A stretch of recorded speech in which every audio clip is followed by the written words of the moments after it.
Let us start with some exercise.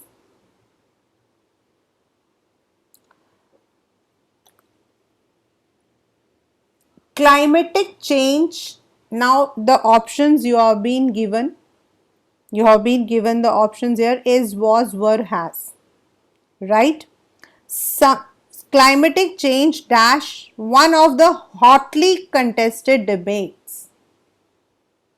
So yahan it is about the one I'll do, then we can discuss it later on. I'm doing one, then you can do it.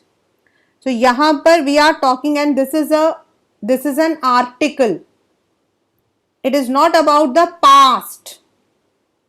So हमारा यहाँ पर जो answer है वो है is. India and Antarctica dash once the part of same landmass. एक समय हम दोनों एक ही लैंडमास के टुकड़े थे. So it is were. One I am doing, then we'll discuss it better.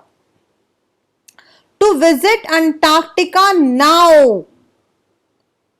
अब यहां पर is to be a part of history, was to be a part of history, were to be a part of history, or has to be a part of history.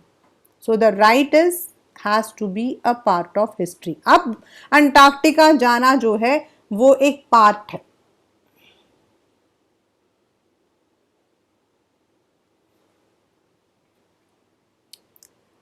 %90 अभी हम लोगों ने वाला किया था.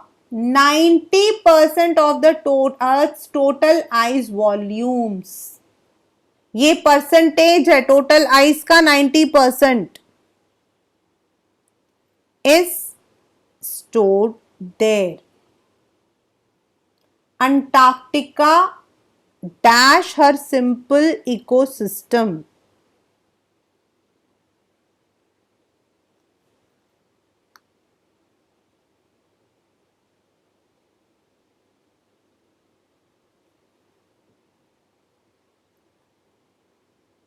Therefore, to study the earth, Antarctica dash the place to go. So Antarctica, क्योंकि ये आगे के लिए हमें बता रहा है, तो we cannot use a word was. अगर हमें अर्थ के बारे में पढ़ना है तो अंटार्कटिका सबसे बेस्ट जगह है. Antarctica is the place to go.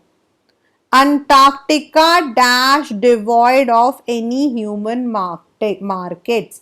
मतलब वहां पर इंसान की कोई ह्यूमन मार्केट, मतलब here it is not referring to the market, here it means there is no activity. Antarctica is devoid of any human markets. It dash no trees, buildings और billboards. वहां पर ना ही कोई ट्री है ना billboard है, या उसका नाम क्या है, बिल्डिंग्स हैं. तो दिस इज आपका. लेकिन यहां आपने क्या देखना है, इट. अब it is no trees can not come.